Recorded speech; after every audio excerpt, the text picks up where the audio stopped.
इस मौके पर हमारे वज़ीर ख़ारजा का इंडिया में जाना और भारत का जो रवैया मुसलसल चला आ रहा है वो आपके सामने है। 5 अगस्त के बाद हमारे ताल्लुकात बहुत ही निचली सतह पे हैं और कोई वफ़द ना यहाँ से गया है ना वहाँ से आया है, तो इसको आप किस नज़र से देखते हैं?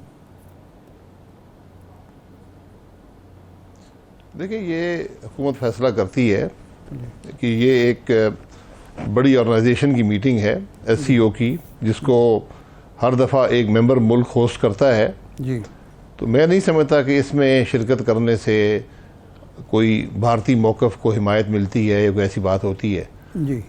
बिलावल भुट्टो साहब ने ये बहुत अच्छा किया कि उन्होंने पाकिस्तान के मौक़िफ़ की बड़ी खुली और बहुत अच्छे तरीके से उस मौक़िफ़ को बयान कर दिया है, क्योंकि ये पिछले 4 साल से जो 2019 में हुआ था उसके बाद से इबहम सा पैदा हो गया था कि पाकिस्तान के मौक़िफ़ के बारे में। तो आज उस मौक़िफ़ की मुकम्मल वजाहत उन्होंने कर दी है, बहुत अच्छा किया है। और ख़ास तौर पर इंडिया में चूँकि की है तो उसमें अब कोई किसी किस्म की गुंजाइश नहीं रहेगी कि कोई सवालात उठ सकें। जहाँ तक मीडिया की बात है कि उसमें कौन सा मीडिया आता है, कौन सा नहीं होना चाहिए, ये आप वहाँ के हालात को देखकर फ़ैसला करते हैं।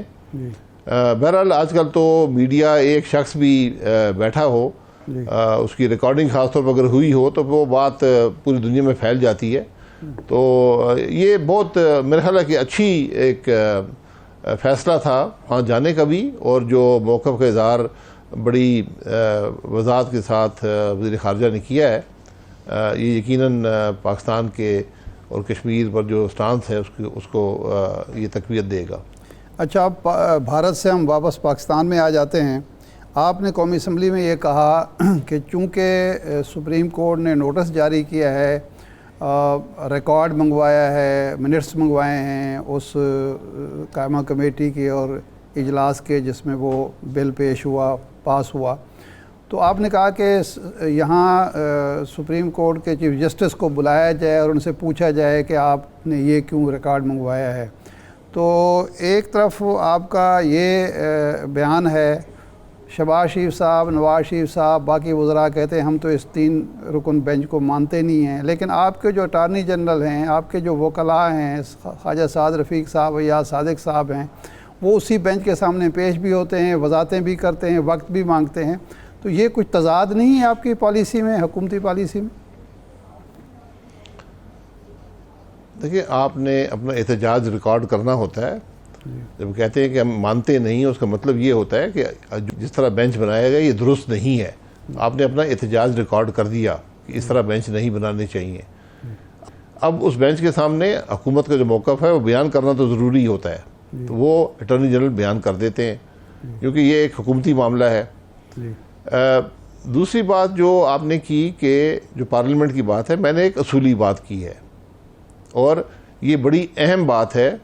ये माजी में भी 1997 में गलती हुई थी कि स्पीकर साहब से रिकॉर्ड मांगा गया था, उन्होंने रिकॉर्ड दे दिया और फिर सुप्रीम कोर्ट ने कहा कि नहीं, ये रिकॉर्ड काफ़ी नहीं है, जो तकारीर का हिस्सा आपने एक्सपंज कर दिया था, रिकॉर्ड से हदफ कर दिया था, वो भी हमें मुहैया करें। और उसके बाद ये कोशिश हुई कि 4-5 लोगों पर, जिसमें ख्वाजा आसिफ साहब भी शायद शामिल थे, हो सकता है मेरी यादाश्त में कोई गलती हो, उन पर मुकदमा बनाने की कोशिश की गई कि इन्होंने कंटेम्प्ट किया है सुप्रीम कोर्ट का, जो अपनी तकारीर उन्होंने कौमी असम्बली में की थी। तो इसलिए मैंने ये कहा कि अगर किसी ने आपसे स्पीकर साहब से असम्बली का रिकॉर्ड मांगा है, चाहे वो चीफ जस्टिस ही क्यों ना हो, ये स्पीकर साहब की जिम्मेदारी है, ये इसका फैसला वो खुद नहीं कर सकते।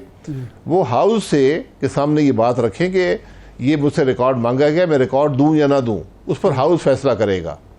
अगर हाउस इजाज़त देता है तो ज़रूर रिकॉर्ड दे दें, अगर हाउस इजाज़त नहीं देता तो फिर ये लाजमी है कि हाउस में एक रेजोल्यूशन मूव हो जिसमें ये कहा जाए कि हम हाउस की फुल हाउस की कमेटी बनाते हैं, एक इजलास होगा जो नेशनल असम्बली का इजलास नहीं होगा, उस कमेटी का इजलास होगा, और वहाँ पर वो शख्स जिसने रिकॉर्ड मांगा है, चाहे वो चीफ जस्टिस ही हो, उसको तलब किया जाए और उससे पूछा जाए कि आपने किस कानून के तहत ये रिकॉर्ड मांगा है और किस मकसद के लिए मांगा है। क्योंकि ये मसला सुप्रीमेसी और सॉवरेनिटी ऑफ पार्लियामेंट का है। ये मामूली बात नहीं है। पार्लियामेंट वो इदारा है जो इस सुप्रीम कोर्ट का भी खालिक है। जो आइन पाकिस्तान के पार्लियामेंट ने पास किया, सुप्रीम कोर्ट उसी के नतीजे में बना। तो आज अगर ये दूसरे इदारे जो हैं वो कौमी असम्बली के रिकॉर्ड तलब करना शुरू कर दें जी, तो किस मकसद के लिए तलब कर रहे हैं? पहली बात है, किसी को इख्तियार नहीं है रिकॉर्ड तलब करने का। रिकॉर्ड पब्लिक में अवेलेबल होता है, आप सुन सकते हैं, देख सकते हैं कि क्या किसने कहा है। तो मैं ये बात बड़ी असूली है और जो आइन के अंदर जो पार्लियामेंट को जो मुकाम दिया गया है उसके ऐन मुताबिक है। सही है। अब अब्बास साहब, ये बात पिछले साल जब सूरी साहब के आई थी, रूलिंग आई थी, उस वक्त भी ये किसी सतह पर उठाई गई थी कि जी 68 और 69 जो आर्टिकल हैं आइन के, उसके तहत सुप्रीम कोर्ट जो है वो पार्लियामेंट के मामलात में मुदाखलत नहीं करेगी, पार्लियामेंट सुप्रीम कोर्ट के मामलात में। लेकिन उस वक्त इस उसूल को तोड़ा गया और आप लोगों ने तोड़ा उसको और उसकी तायद की। आज वही काम दूसरी तरफ से हो रहा है, तो आप समझते हैं कि सुप्रीमेसी का इशू है। अगर ये उस वक्त भी तय खुद करते और सुप्रीम कोर्ट को मुदाखलत का मौका ना मिलता तो ये मामला उस वक्त ना तय हो जाता? देखिए, उस वक्त जो हुआ वो आइन तोड़ा गया। आइन में बड़ा वाज़े लिखा हुआ है कि जो मुल्क का नो कॉन्फिडेंस का मूव है उस पर वोटिंग कैसे होगी, उसका प्रोसीजर आइन के अंदर मौजूद है। उस वक्त के जो वहाँ स्पीकर साहब तो हो गए, डिप्टी स्पीकर साहब बैठे हुए थे। स्पीकर, डिप्टी स्पीकर, मुल्क के वज़ीर-ए-आज़म, मुल्क के सदर, मुल्क के वज़ीर कानून शरीक हुए, मीटिंग हुई जिसका उन सब ने इतराफ़ किया और उसके बाद उन्होंने आकर रूलिंग ऑफ द चेयर से मुल्क का आइन और जो अदम एतमाद की वोट थी उससे महरूम किया। लेकिन ये बात सुप्रीम कोर्ट के नोटिस में लाई गई, उन्होंने उस कार्रवाई पर नोटिस लिया। तो भाई साहब, क्या आर्टिकल 6 की कार्रवाई नहीं बनती थी जिन लोगों ने आइन तोड़ा? तो आप आज तक आप कोई दरखास्त भी लेकर नहीं गए आर्टिकल 6 की? ये जी, हम आर्टिकल 6 पे हमेशा आरिफ पे लगाने की कोशिश करते हैं।